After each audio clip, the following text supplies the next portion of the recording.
Très cher interlocuteur, bonjour. J'espère que tout le monde va bien. Mais le pays ne va pas bien. Le pays ne va pas bien. Il y a l'esprit de la guerre, l'esprit de division, l'esprit de l'assassinat qui sillonne par-ci par-là. Aujourd'hui, je voudrais vous parler de ceci. Précisément, je parle au président de la République démocratique du Congo, son Excellence, Monsieur Félix-Antoine Tshisekedi Tshilombo, fils à Papa Etienne Tshisekedi et à Maman Marthe. Félix Tshisekedi n'est plus l'enfant ou le fils de Papa Etienne Tshisekedi et de Maman Marthe, mais il est le fils des Congolais. Quand je vous dis ceci, je voudrais vous parler encore une chose. Dans ma précédente vidéo, je vous ai parlé du 5e président de la République. Aujourd'hui, je vous parle de Félix-Antoine Tshisekedi, qui est le 5e président de la République démocratique du Congo. Qu'est-ce qu'il doit faire? Comment il doit s'orienter? Moi, je pense ceci, et je dis au président de la République de ne plus dire que les Nyamulenge sont nos frères. Non, ce ne sont pas nos frères congolais, mais ce sont nos frères africains. Ok? On s'est marié avec leurs sœurs rwandaises. On s'est familiarisé. Mais ils nous ont montré leur face B. Ne dis plus que Nyamulenge, un Nyamulenge c'est un Congolais. Non. Le nom d'abord Nyamulenge, c'est le nom d'un chef coutumier, le chef Mulenge. C'est le chef Mulenge qui a vu au-dessus de la montagne qu'il y avait des gens. Et il est monté là avec les siens pour aller vérifier qui sont là. On arrive là, on voit les Rwandais. Les Rwandais étaient là à la montagne. Suivez-moi jusqu'à la fin et je vais vous dévoiler comment est-ce qu'on veut tuer Tshisekedi. Et on ne l'aura pas.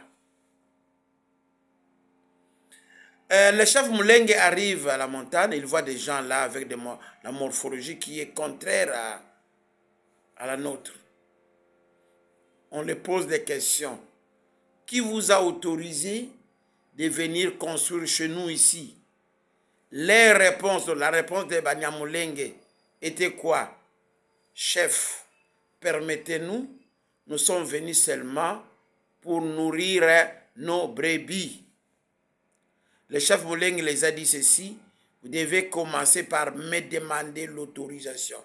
Vous ne m'avez pas demandé comment vous êtes installé. Vous devez sortir. Ils l'ont supplié. Mais à ce temps-là, la montagne là, les habitants, la famille de chef Mulenge ne plantait pas, ne cultivait pas la montagne, puisque là, il y a beaucoup de vallées partout, par-ci, par-là, où les autochtones pouvaient bien cultiver. On les a dit, ce n'est pas chez vous, vous devez rentrer d'où vous êtes venus, et chaque fois, je vais commencer à passer, vous rendre visite, mais ce n'est pas votre terre. Maintenant, comment est-ce qu'ils ont changé? Au lieu qu'ils soient les Rwandais, les Tutsis rwandais, aujourd'hui, ils sont des Nyamulenge. Il y a eu ceci. Il y a eu recensement. Non? Les agents de l'état civil passaient d'un village à un autre. On arrive au village de Chef Moulengue. C'est de là, après recensement, ils ont constaté qu'il y avait un peu au sommet de la montagne, il y avait aussi des gens puisqu'il y avait de fumée qui montait. Les agents de l'état civil, les recenseurs ont demandé au chef Moulengue, pardon, aux gens qui étaient là. Et ils ont dit quoi? Ce sont les Banya Moulengue, c'est-à-dire Bapaya ya Moulengue, les visiteurs de chef Moulengue, les invités de chef Moulengue, il faut le dire. Mais le nom de la montagne, ce n'est pas Moulengue. Le nom Moulengue, c'est le nom d'une personne, le chef coutumier, le roi Moulengue. Alors, les agents de recensement allaient monter. Le chef les a dit, non, non, non, ce ne sont pas des Congolais, ce sont des Rwandais. Ils sont venus pour nourrir leurs brebis. Un point, un trait. Et aujourd'hui, comment est-ce qu'ils sont devenus nos frères? Non, ce ne sont pas nos frères congolais, mais ce sont nos frères africains. Je demanderai au président de la République, avec l'esprit de nos aïeux qui est autour de toi, qui te protège, avec l'esprit de Dieu qui est dans toi, qui t'oriente, de ne plus prononcer ce nom-là, que ce sont nos frères congolais. S'il y a des Rwandais que vous appelez aujourd'hui des Moulengue dans nos institutions, ils doivent quitter. Ils doivent sortir de nos institutions. Même au Parlement, même au Sénat, dans le gouvernement et dans d'autres institutions, tous ces gens doivent nous quitter. Pourquoi ils doivent nous quitter? Nous voulons vivre en paix. La République démocratique du Congo, c'est un pays béni. C'est un pays où c'est le marchepied de Dieu, l'incréé, l'être suprême. Voilà, il y a eu des prophéties en prophétie. Ce n'est pas seulement le prophète Simon Kimbangu qui a prédit. Il y a eu beaucoup de prophètes. Et jusqu'à ce jour, les prophéties sont en train de paraître. Président de la République, je t'en supplie. Tous ces gens-là, des détourneurs, doivent te quitter. Ils sont avec vous là. Maintenant, l'enfant qui n'a pas détourné, qui a pris l'argent, il a mis en banque, jusqu'à ce qu'il va trouver l'adresse où on doit construire la prison centrale. Voilà le motif qui l'a mené, afin qu'il puisse mettre l'argent dans une autre banque, et dès qu'on aura l'espace qu'on doit construire au niveau de Kisangani, c'est alors qu'on devait commencer. Mais voilà ce qui est arrivé pour ton frère, pour le fils, moi je l'appelle fils, Constant Mutamba. Voilà pourquoi ceci lui est arrivé. Puisque vous êtes entourés, les ennemis des Congolais, les ennemis, vous êtes entourés des ennemis du peuple Congo, du peuple congolais, les ennemis de la République démocratique du Congo sont autour de vous, les gens qui ont de doubles nationalités, des triples même, sont à côté de vous, sont dans nos institutions. Voilà pourquoi ceci arrive. Il faut les chasser tous, qu'ils soient démis de ses fonctions et réhabiliter les siens, ceux qui sont pour toi.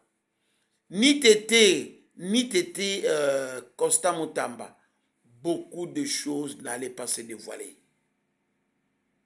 Mutamba a dit condamner Nanga, il a dit condamner Kabila, il a dit condamner les autres.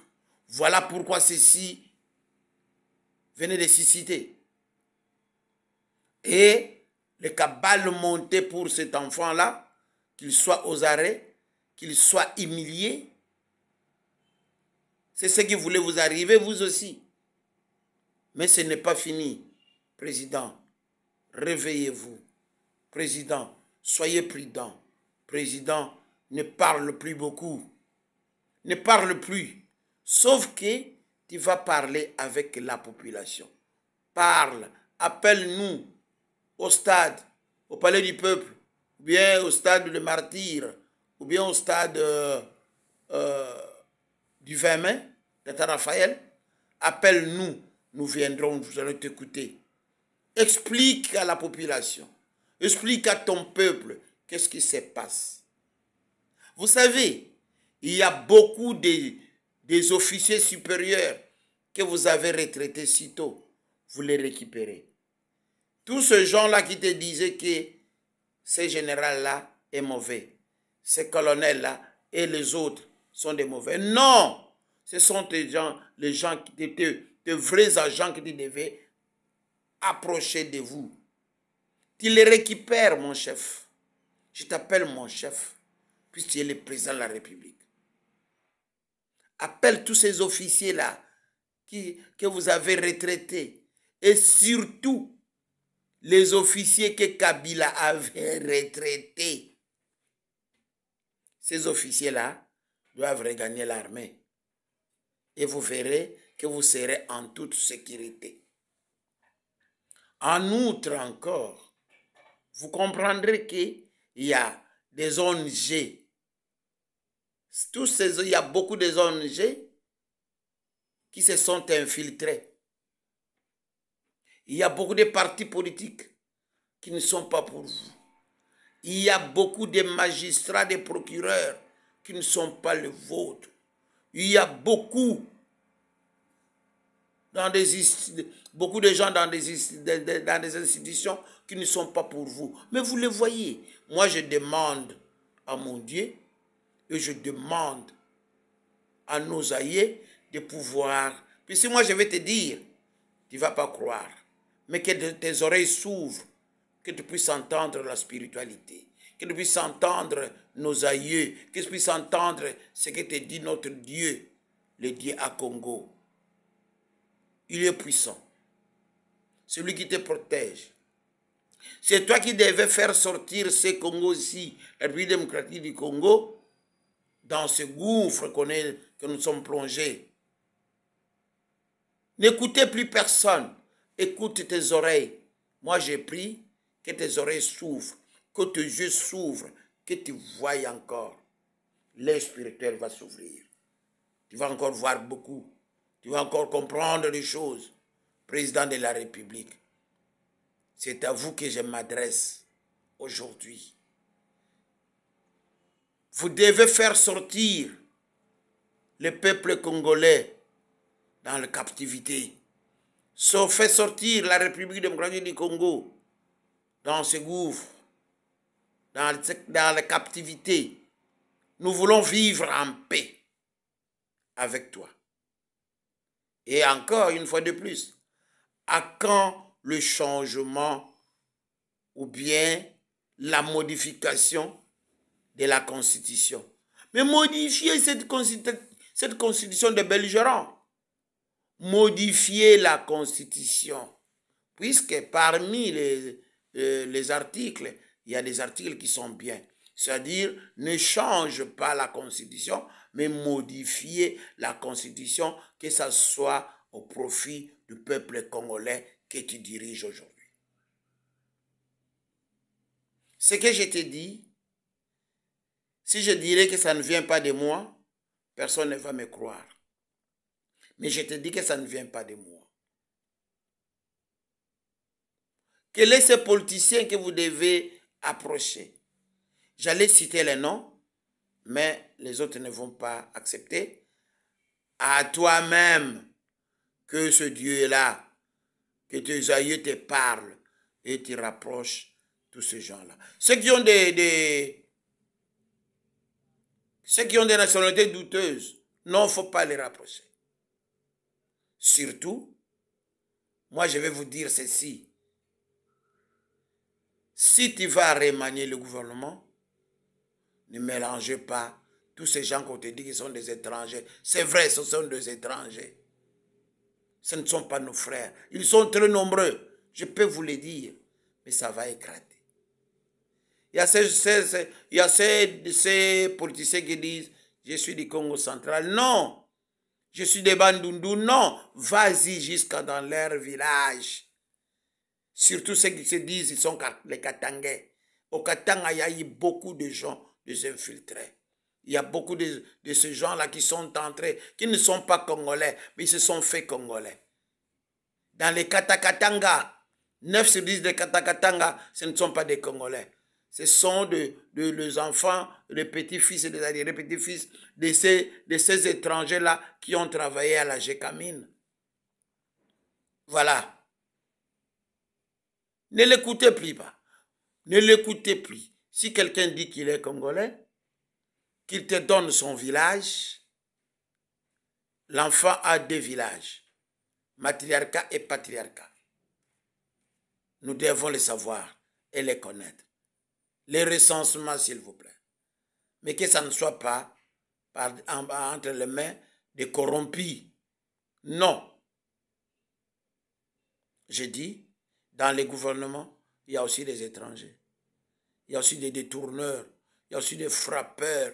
Il y a aussi ces gens-là. Dans votre cabinet aussi, Monsieur le Président. Au Parlement, Sénat et surtout dans l'armée. Il y a ces gens-là qui sont camouflés, qui doivent quitter notre pays, qu'ils reviennent chez nous en tant que des expatriés. Les Rwandais ne sont pas nos ennemis, les Tutsis ne sont pas nos ennemis. Il y a ces Tutsis-là qui ne font pas la politique, qu'ils viennent chez nous en tant qu'expatriés, mais qui ne cherchent pas notre nationalité. J'ai dit, je vous remercie. À bon entendeur, salut.